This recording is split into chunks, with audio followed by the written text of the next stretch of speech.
Agostinho Neto nasceu a 17 de setembro de 1922 em Caxicane, freguesia de São José, concelho de Ícolo e Bengo, numa comunidade colonial moderadamente próspera focada na horticultura e na pesca.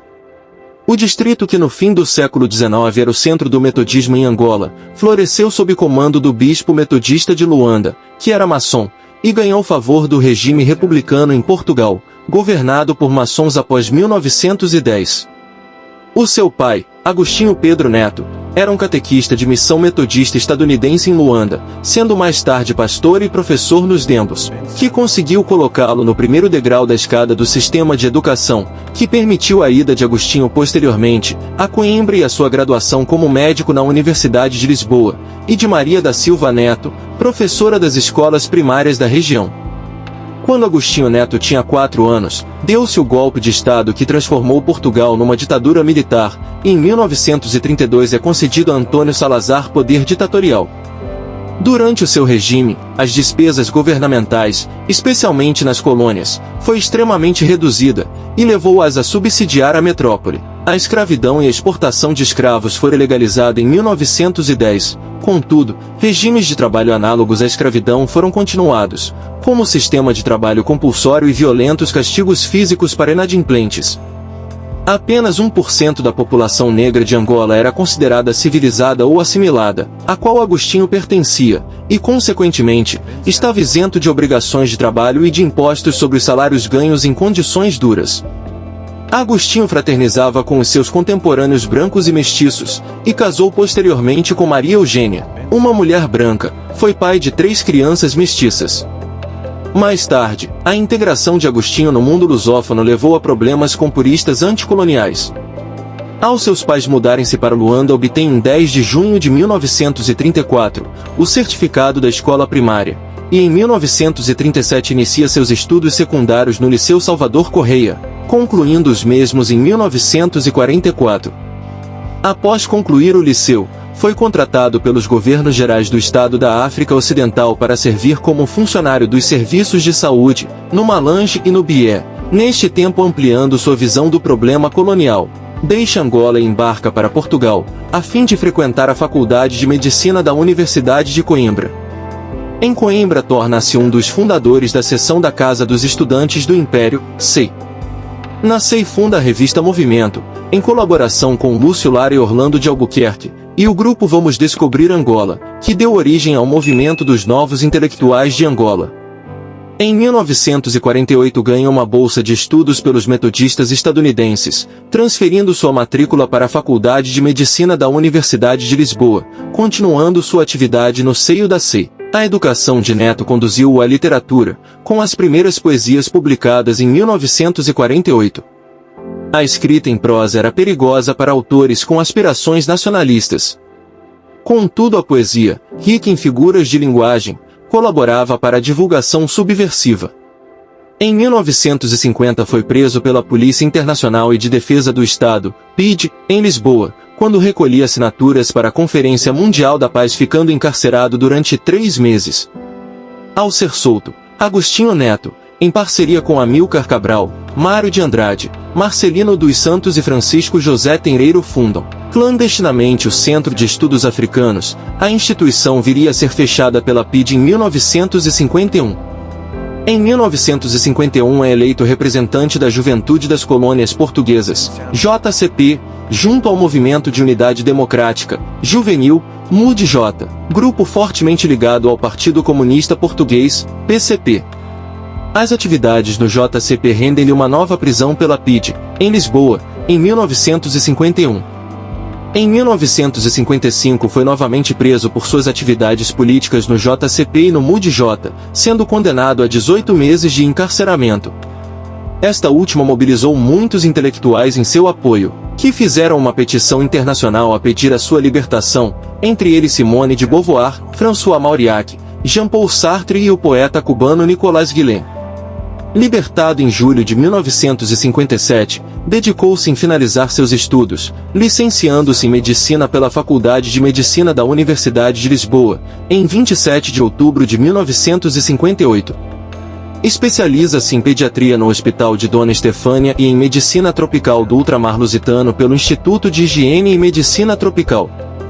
Ainda estava encarcerado quando, em 10 de dezembro de 1956, funda-se o Movimento Popular de Libertação de Angola, MPLA, a partir da fusão inicial dos grupos nacionalistas Partido da Luta Unida dos Africanos de Angola e Partido Comunista Angolano. Em 1959 passa a integrar o movimento anticolonial, MEC, embora que desde que liberto, em 1957, já tomava parte de suas atividades sem filiação formal, para evitar ser novamente preso. Em 22 de dezembro de 1959, juntamente com a família, ruma para Luanda, onde abre um consultório médico, passando a organizar as atividades políticas anticoloniais, ainda pouco efetivas. Já em Luanda, foi convidado para se tornar presidente de um pequeno grupo político denominado Movimento pela Independência de Angola, MINA, mas sugeriu a fusão deste com o MPLA, em janeiro de 1960. Assume a liderança do MPLA neste mesmo ano. Nessa altura, a PIDE capturou um mensageiro com documentos comprometedores, que levou a várias detenções, com os militantes perdendo qualquer forma de contactar com o exterior.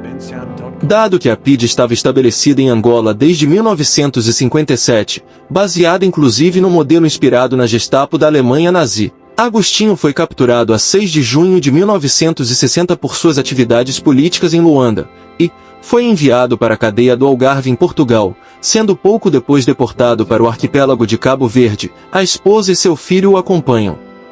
A certa altura, foram disseminados rumores pelas autoridades que Agostinho Neto escapara através de um submarino soviético, que assumiu ser uma explicação para o seu desaparecimento caso fosse executado extrajudicialmente.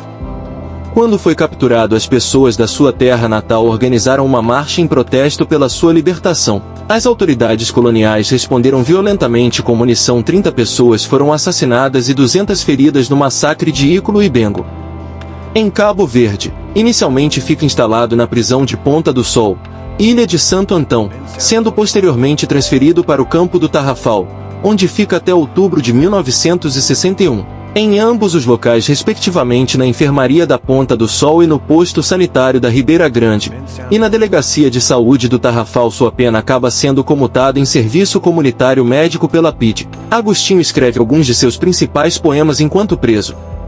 Em 1962, quando estava em prisão domiciliar em Portugal, recusou-se a comparecer em júri e tenta escapar para o Reino Unido. É posto novamente em prisão, sendo encarcerado brevemente no Aljube, em Lisboa, com a pena comutada em serviços médicos para o Hospital de Santa Marta. A forte repercussão internacional por sua prisão leva vários periódicos e intelectuais a fazer campanha contra Portugal, escancarando a guerra colonial portuguesa, que havia iniciado, em Angola, em 4 de fevereiro de 1961. É liberto da prisão em março de 1962.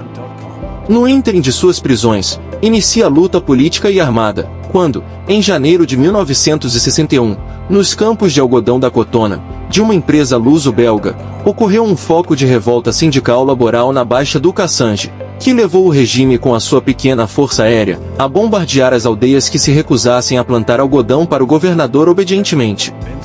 Em fevereiro, ocorreu uma revolta anticolonial urbana levada a cabo pelo MPLA, onde algumas dezenas de jovens revoltados, armados com sabres de abordagem, atacaram as cadeias de Luanda, onde alguns nacionalistas estavam a ser detidos, data que foi posteriormente adotada por Agostinho como ponto de partida da Revolução. Ao ser liberto, permanece em Lisboa até junho de 1962, quando foge de Portugal com sua família, primeiramente para Rabat, no Marrocos, instalando-se em seguida, em Kinshasa, onde o MPLA tinha sua sede no exílio, reassumindo as funções de presidente efetivo do MPLA durante a Conferência Nacional do Movimento. Por conta da prisão, era presidente honorário desde 1961. Em 1963 ruma com a sede do MPLA para Brazzaville em consequência da sua expulsão do Zaire, que passou a dar o apoio total à Frente Nacional de Libertação de Angola, FNLA. Entretanto, sua figura jamais foi unanimidade dentro do movimento anticolonial. As fortes divergências que teve com Viriato da Cruz, em 1963, levaram Neto a torturá-lo e humilhá-lo diariamente numa prisão, somente saindo por intervenção de aliados externos da Argélia e China. Outra figura que o questionou fortemente foi Matias Miguéis, sendo que este acabou morto após humilhantes torturas ordenadas por Neto, em 1965. Foi enterrado vivo somente com a cabeça para fora, onde lhe jogavam secreções ao mesmo tempo em que recebia golpes. Passa a coordenar totalmente o núcleo militar do movimento, abrindo as frentes de Cabinda, 1963, e do leste de Angola, 1966, período em que o MPLA sustenta a iniciativa de combate no terreno contra os portugueses, conseguindo controlar enormes porções territoriais e limitar a ação dos grupos rivais. Para evitar sabotagens contra seu círculo íntimo, em 1968 transfere a sua família para Dar es Salaam, que lá permaneceria até 4 de fevereiro de 1975.